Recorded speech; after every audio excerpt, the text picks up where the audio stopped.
Bonjour et bienvenue dans l'Écharpe 2026, le podcast qui laisse la parole à celles et ceux qui se lancent à l'assaut des mairies, la bataille des municipales 2026 en pays catalan.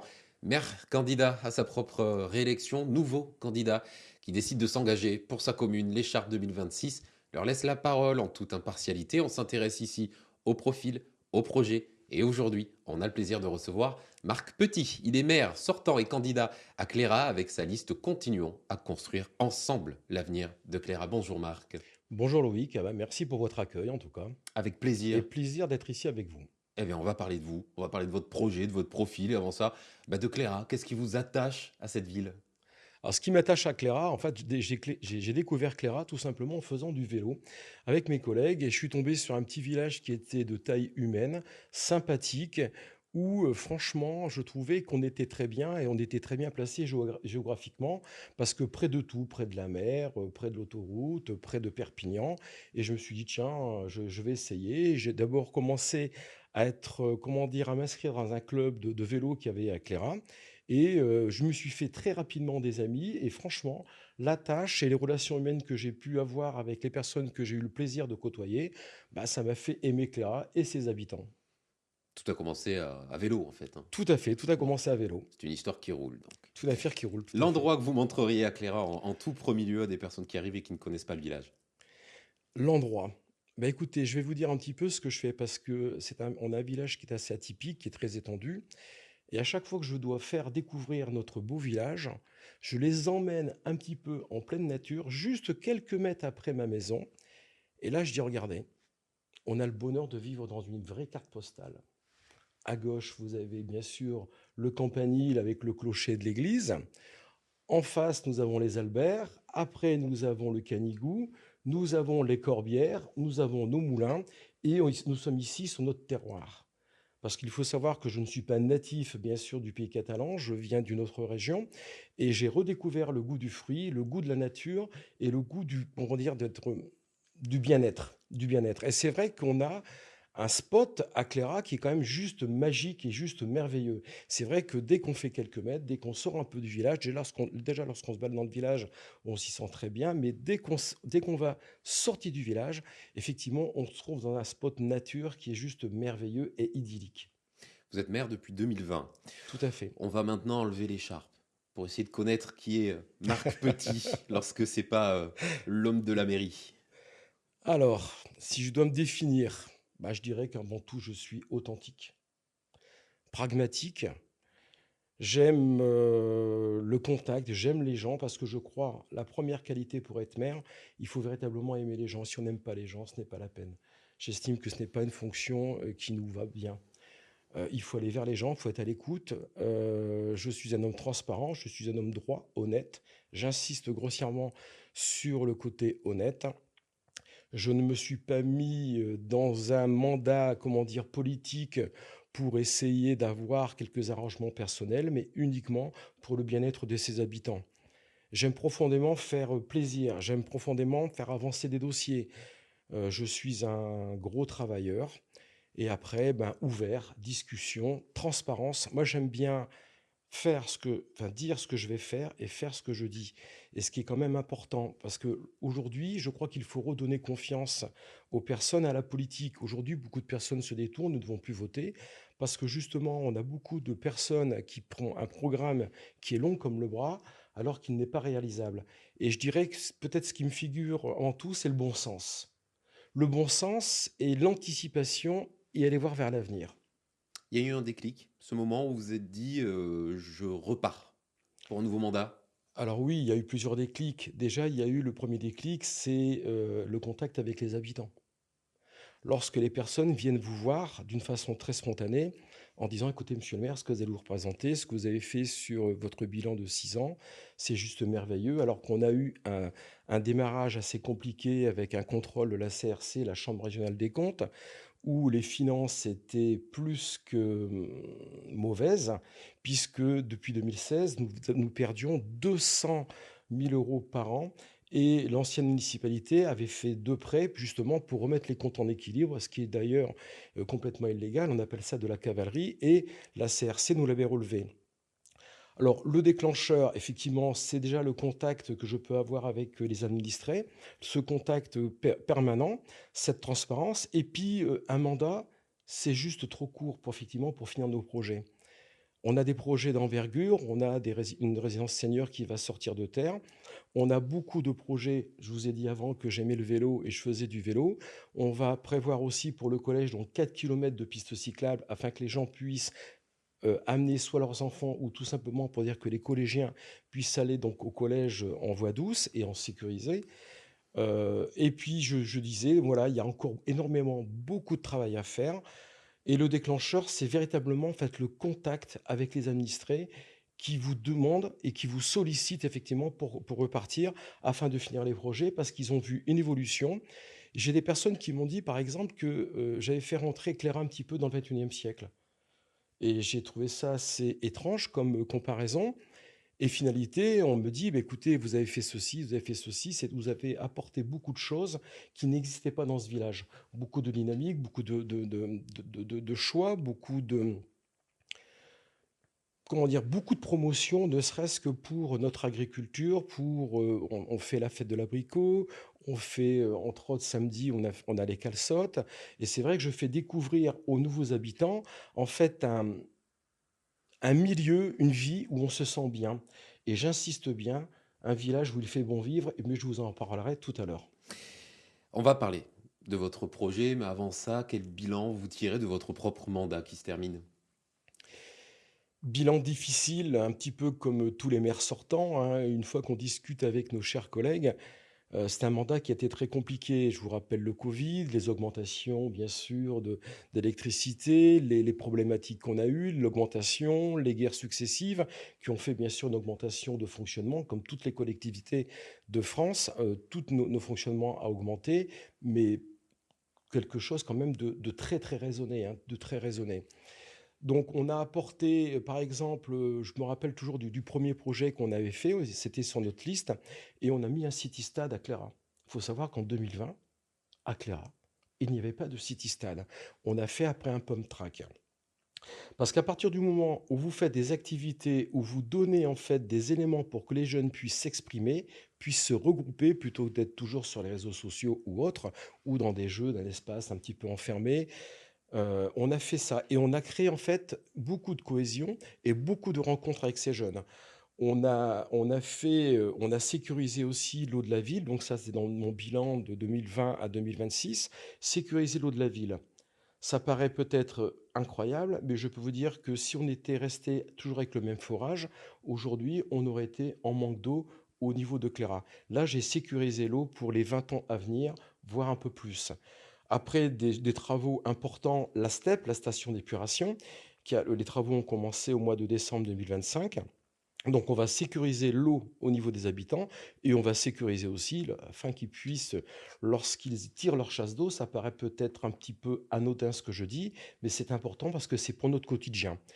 On a aussi fait énormément de travaux pour, comment dire, éviter, comment dire, les fuites au niveau du village, au niveau des fuites d'eau. Ça, c'est important, que ça soit pour les habitants ou pour nous. Aujourd'hui, on arrive à un rendement de 88, ce qui est juste énorme quand on voit que Cléra est quand même extrêmement étendue.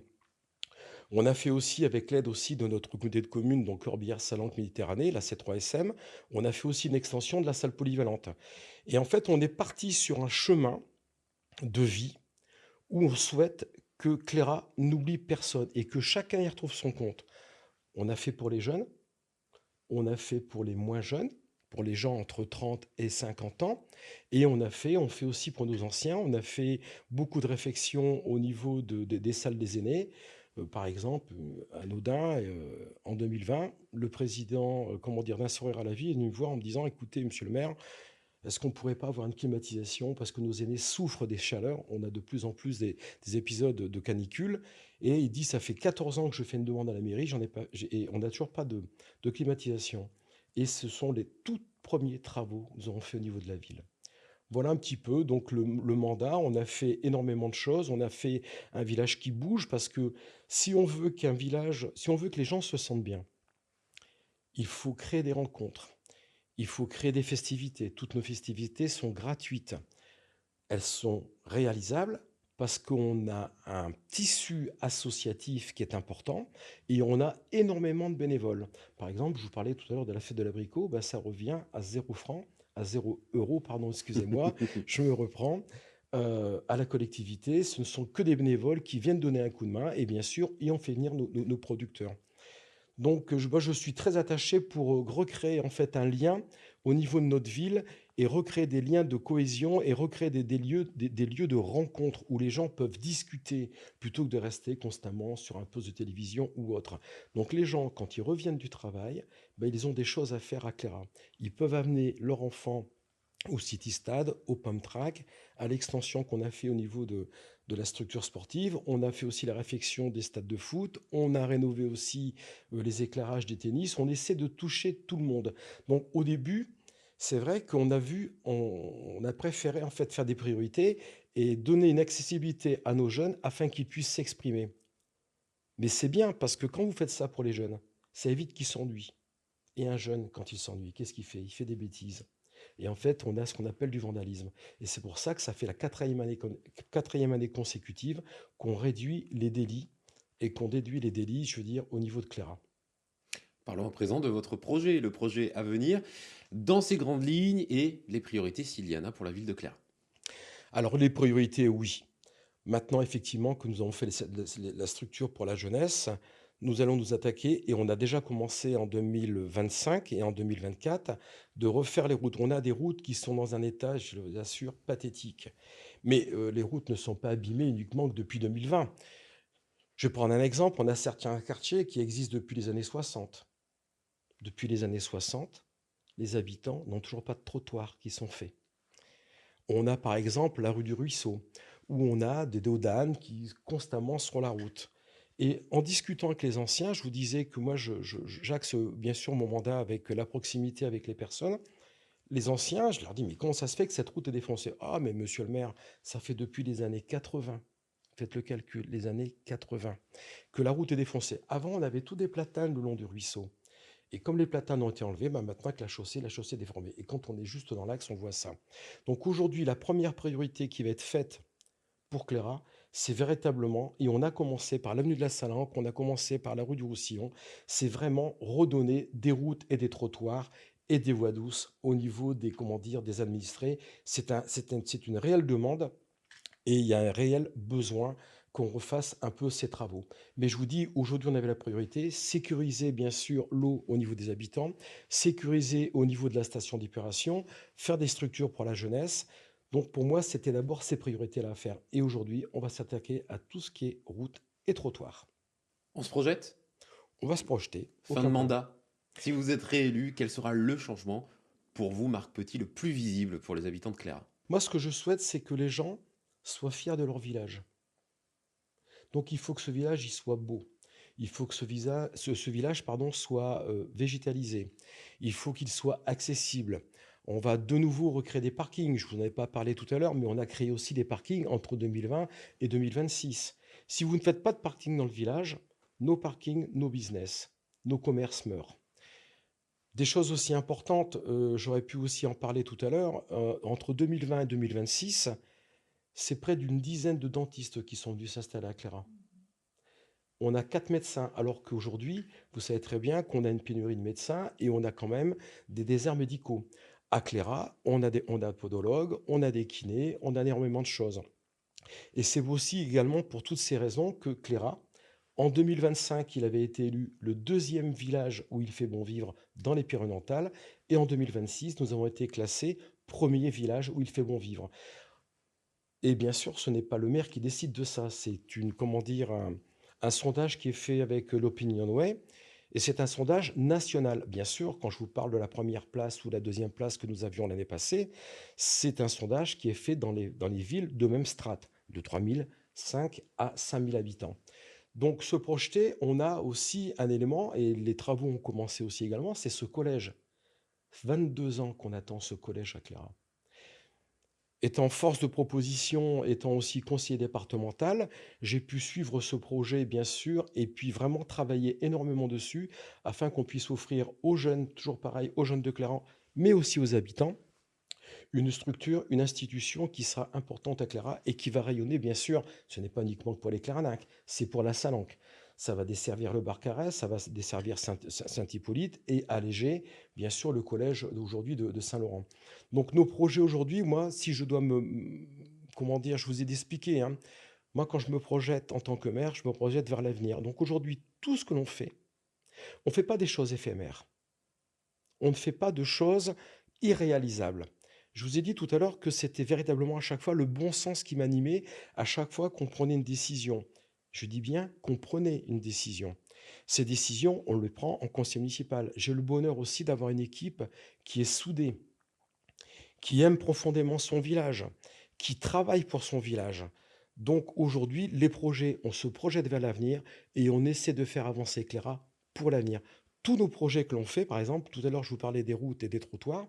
Évidemment, les routes, les 2 routes qu'on a refait aujourd'hui sur Cléra, qui étaient dans un état vraiment pathétique et pitoyable, on ne fait pas uniquement qu'un petit goudron, parce qu'on pourrait faire simplement qu'un goudron, ça coûterait moins cher.